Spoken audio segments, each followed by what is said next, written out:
Deputado Alcides Amazonas, bem-vindo ao Arena Livre.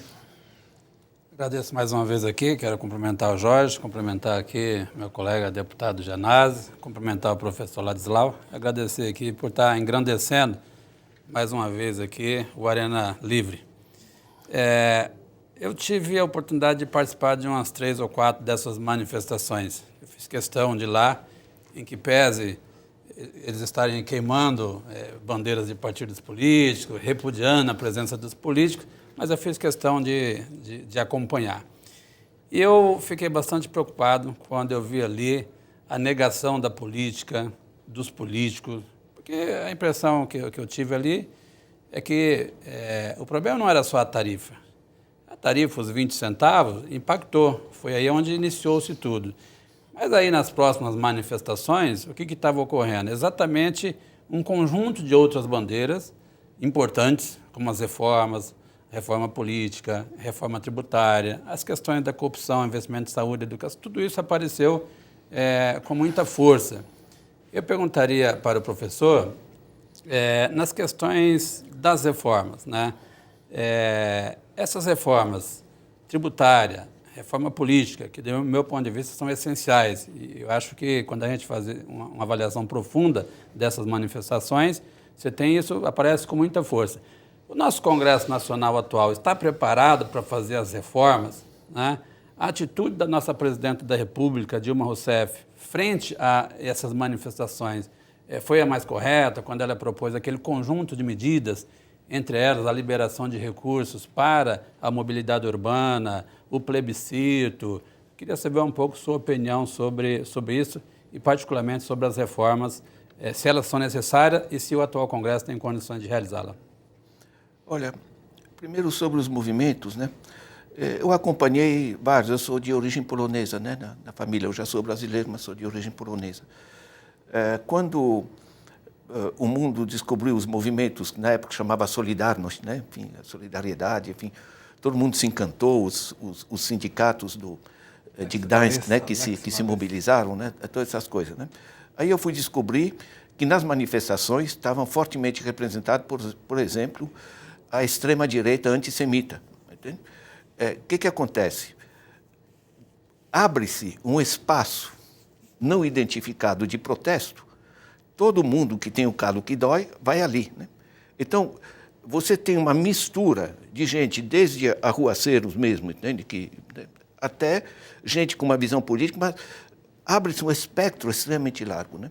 Eu acompanhei porque estive em Tunis, no Fórum Social Mundial, também em grande parte esse problema, né? Na realidade, para derrubar tudo bem, né? Mas para encaminhar uma política, para juntar, para dar um sentido político, é muito mais difícil. No nível do Congresso e digamos, do aspecto político mais amplo, o que eu vejo de muito positivo é o seguinte: na reunião em que participei do Conselho de Desenvolvimento Econômico e Social, a presidenta Dilma fez uma intervenção de 1 hora, e extremamente sólida no sentido de se levar a sério os movimentos, de ela ver como uma oportunidade do governo aprofundar a agenda. Essa agenda, em termos de representatividade, uma coisa é o Conselho de Desenvolvimento Econômico e Social, que em si é uma coisa interessante, porque você junta empresários, sindicalistas, movimentos sociais, acadêmicos, etc., que tem que conversar as coisas, né? E funciona, professor? E funciona. Eu acho que, enquanto ele estava só a nível nacional, é amplamente insuficiente. Hoje, vários estados já têm, certo? Que é legal. Hoje, vários municípios estão criando. Você tem, por exemplo, no Rio Grande do Sul, está se criando um sistema participativo muito mais interessante. Santa Catarina criou conselhos regionais de desenvolvimento muito interessantes. Criou-se a Política Nacional de Participação Social, né? Aqui em São Paulo, começou um sistema para já. Tem representação efetivamente nas subprefeituras, as 32 subprefeituras, né? E estão se criando os conselhos regionais de representação da população de cada bairro. Qual é o denominador comum disso? Está se buscando instrumentos muito mais ricos de participação da população numa sociedade complexa. né? Porque antigamente o que a gente tinha o campesinato, o operariado, né, a classe dominante e tinha a nação pronto. Hoje é muito mais complexo e diversificado. E por isso nós temos que ter sistemas muito mais densos. Agora, em nível no nível do Congresso, eu acho que, enquanto você tem tão fortes representações de grandes grupos de pressão, né, pega o poder dos bancos, né, é fenomenal, certo? Os bancos têm um lucro incomparavelmente superior à Bolsa Família, a qualquer desses programas sociais, né? É um país onde se cobra no cartão 238%, né? Quando tem revoltas nos Estados Unidos porque estão cobrando 16%, né? Certo? Nesse tipo de contexto, eu acho que há um entrave muito forte. Buscar um plebiscito, ou seja, uma força de fora do Congresso, que junte o interesse do governo de fazer certas reformas, né, e organize a pressão política para essas reformas, eu acho fundamental. Eu acho que as reformas que o senhor levantou, a reforma tributária, né, e a reforma política são absolutamente fundamentais, né? De certa maneira, eu interpretaria assim, que a gente fez uma série de mudanças muito significativas em termos de resgatar, digamos, a situação dos mais pobres desse país, né? Tem um desemprego muito baixo, essas coisas, mas isso chega a um nível em que as estruturas começam a dificultar, né? Nós temos um Estado que foi criado muito mais para administrar privilégios como máquina do que propriamente para prestar serviços, né? Então essa coisa agora está pressionando efetivamente por mudanças, né? Professor, sua atenção à pergunta do deputado Edinho Silva, do PT. Vamos ouvi-lo. É uma imensa honra eu ter a oportunidade de perguntar ao professor Ladislau.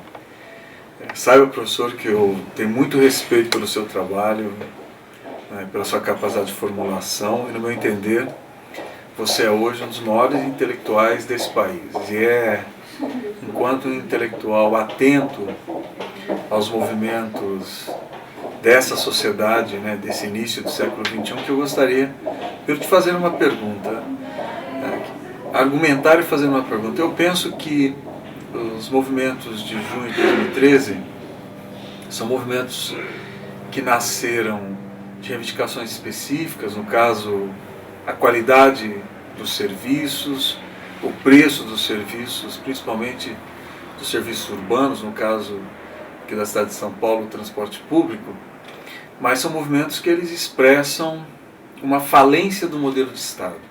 Porque se nós olharmos o que foi a Primavera Árabe, o que foi Occupy Wall Street, se nós olharmos o que foi o movimento dos indignados da Europa e algumas manifestações já na América Latina, é um fenômeno internacional de um movimento que nasce da interatividade das redes sociais, portanto, ele não se dá num espaço geográfico, num espaço físico, não tem uma liderança específica, nem um partido, nem um movimento social mais tradicional, nem uma central sindical.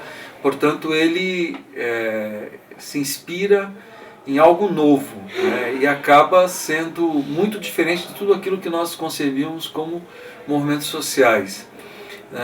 E ele, como eu já disse, ele tem uma energia de mudança, de transformação, que questiona esse modelo de Estado.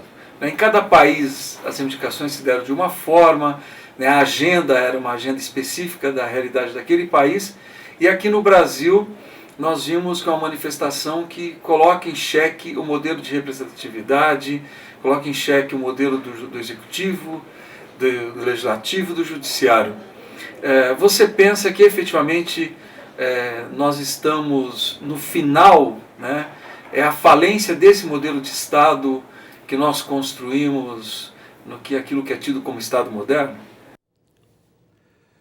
Olha, eu acho que nós herdamos um esquemão, que pode se chamar de uma gambiarra política, né? Que é o seguinte: a economia se globalizou, não há governo mundial. A ONU, enfim, Banco Mundial, etc., estão completamente ultrapassados pelos acontecimentos. O Banco Mundial tem menos dinheiro que o BNDES, enfim. Então, não tem governança planetária, né? Tem essa fragilidade. Nós temos estados fragilizados, né, em termos de sua presença, pelo crescimento das grandes corporações internacionais que adquiriram uma força fenomenal. O sistema de intermediação financeira e dos paraísos fiscais gerou um sistema. O Brasil tem cerca de 520 bilhões de dólares, ou seja, R$1 trilhão, ou seja, 25% do PIB em paraísos fiscais, né? Essa é a fragilidade do Estado de controlar o sistema, o funcionamento da própria nação. Então, fragilidade internacional, fragilidade dos Estados, grandes corporações internacionais que navegam no sistema mundial quando não há governo mundial, né? E movimentos sociais, ou ONGs, ou organizações da sociedade civil, que vêm tapar buracos, digamos, de dramas sociais, ambientais ou de saúde, quer dizer, esse esquemão não está funcionando, né? Quer dizer, e isso não é o Brasil, certo? Os Estados Unidos estão paralisados em termos de capacidade de governo, né? Certo? A Europa, nem se diga, você pega as Espanha, pega o mundo árabe, né? Quer dizer, na realidade, nós estamos com uma crise de governança muito mais ampla, que eu vejo basicamente no seguinte, né? Nós estamos destruindo o planeta através das políticas ambientais, né? É o aquecimento global, liquidação da vida nos mares, perda de cobertura florestal, perda de solo agrícola, enfim, tem uma gama de tragédias que está se vendo. Nós temos 4 bilhões de pessoas, segundo o Banco Mundial, que estão fora do sistema, né? A desigualdade. E não há mais pobres como antigamente, né? Que não sabem que são pobres. Hoje é gente que sabe que pode ter um filho numa escola decente, que pode ter acesso a transporte decente, essas coisas. Então, tem uma pressão de transformações e um sistema inoperante em termos de capacidade de resposta. A criminalização dos políticos em torno disso, eu acho muito nefasto, um tipo de imprensa, inclusive, que parece que espreme ódio, né, contra essa coisa, é errada, sobretudo porque nós temos que pensar como funciona o sistema. As soluções são sistêmicas e não de criminalização desse ou daquele. Porque se não está funcionando na Europa, nos Estados Unidos, no mundo árabe, num conjunto de regiões e na América Latina, vamos recuar, digamos, um passo, pensar o seguinte: como é que a gente reorganiza o sistema de representação? E aí as novas tecnologias abrem um imenso espaço que a gente possa progredir, né? No próximo bloco, professor, vamos falar um pouco mais desse desalento com a política e com os políticos. Voltamos em instantes no Arena Livre.